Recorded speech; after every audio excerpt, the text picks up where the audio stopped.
جلدی نکلو، آگے پڑھو اس سے پہلے کہ وقت آ جائے، کوشش کرو کہ موت آنے سے پہلے آپ اللہ کو راضی کر لو۔ نبی اکرم صلی اللہ علیہ وسلم نے اور اللہ تعالیٰ نے ہمیں نیکیوں میں آگے بڑھنے کا حکم دیا ہے، قربت حاصل کرنے کی تلقین کی ہے۔ اللہ کا فرمان ہے آگے چلو، ایک دوسرے سے مقابلہ کرو اللہ کو راضی کرنے کے لیے اور اس جنت کے لیے، اللہ کی مغفرت کے لیے اور اس جنت کے لیے جس کی چوڑائی اتنی ہے جتنے زمین و آسمان، جو متقین کے لیے تیار کی گئی ہے۔ اے میرے بھائیوں، اس مہینے کے آخری دن آ گئے ہیں، اس کے دو تہائی حصہ جا چکا ہے، اس کی راتیں بھی چلے گئی ہیں، اس کا ایک تہائی حصہ باقی بچا ہے، لیکن یہ حصہ بہت عظیم ہے جس کی فضیلت پہلے دنوں سے بہت زیادہ ہے۔ یہ وہ عشرہ ہے کہ جن میں انسان کو چاہیے کہ عبادت اور اخلاص سے بھر دے تاکہ اللہ تبارک و تعالیٰ سے مغفرت پائے اور خوشنودی حاصل ہو جائے اور وہ جہنم سے بچ جائے۔ کیا کوئی سمجھدار شخص ان دنوں میں کوتاہی کر سکتا ہے؟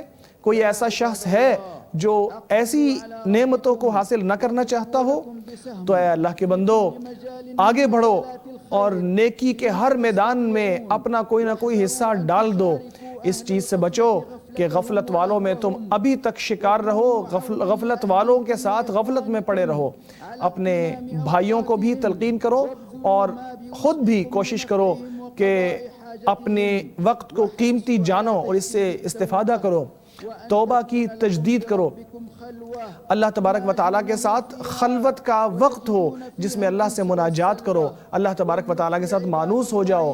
اللہ کے بندو، ان دنوں میں ہمیں چاہیے کہ کثرت سے ذکر کریں اور دعا کریں اور قرآن کریم کی تلاوت کریں۔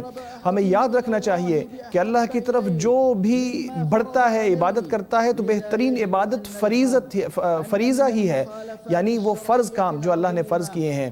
پھر یاد رکھیں کہ شریعت کی ایک مخالفت یہ ہے کہ انسان فرض نمازوں کو ضائع کرے اور جان بوجھ کے ظہر کی نماز کے وقت سویا رہے یہاں تک کہ اس کا وقت گزر جائے۔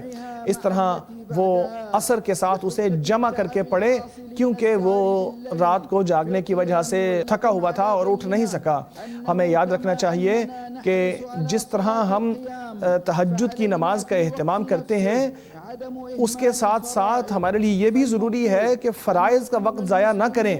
مسلمان کو چاہیے کہ اپنی عبادت کی ادائیگی میں توازن کو اختیار کرے، فرائض کو بھی صحیح طریقے سے ادا کرے اور سنتوں اور نوافل کو بھی ادا کرے۔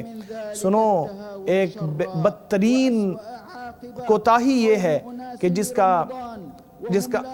کی عاقبت بھی بہت بری ہے کہ لوگ نماز نہیں پڑھتے لیکن روزہ رکھتے ہیں، اللہ ان کو ہدایت دے، بلکہ وہ جان بوجھ کے سب کے سامنے نماز کو چھوڑتے ہیں اور سب کو بتاتے ہیں، حالانکہ اللہ تعالیٰ نے نماز کو وقت کے اوپر ادا کرنے کا حکم دیا ہے۔ کتنا برا ہے یہ کام، کتنا خطرناک ہے ان کا یہ کام۔ انسان جب نماز ضائع کر دیتا ہے جو افضل ترین عمل ہے، تو وہ اس کے علاوہ دیگر واجبات کو تو پہلے ضائع کرنے والا ہے، کیونکہ یہ تو دین کا ستون ہے، یہ تو دین کی بنیاد ہے۔ جو اس میں کوتاہی کرتا ہے اس کو چاہیے کہ جلد توبہ کرے اس سے پہلے کہ موت آ جائے اور اس کی توبہ کا وقت چلا جائے۔ ابھی تدارک کر لے اپنی کوتاہیوں کا اس سے پہلے کہ وقت گزر جائے۔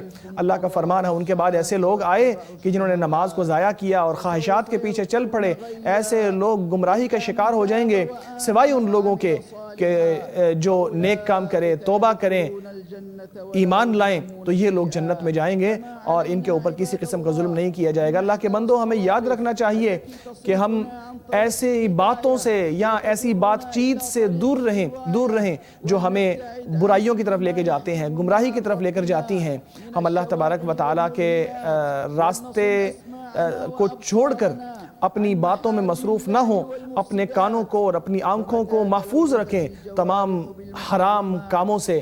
جب انسان کے سارے جوارح یا سارے جسمانی اعضاء برائیوں سے اور گناہوں سے بچ جاتے ہیں تو پھر انسان اپنے روزے کی بھی حفاظت کر سکتا ہے۔ ہمیں لمبی امیدوں سے بھی بچنا چاہیے، اللہ کی طرف رجوع کرنا چاہیے، اس کے سامنے جھکنا چاہیے اور اس کی فکر کرنی چاہیے جو ہمیں قبروں میں جو ہمارے سامنے آنے والا ہے، قیامت کے دن کی فکر کرنی چاہیے۔ اللہ تبارک و تعالیٰ مجھے اور آپ کو قرآن و سنت میں برکت عطا فرمائے۔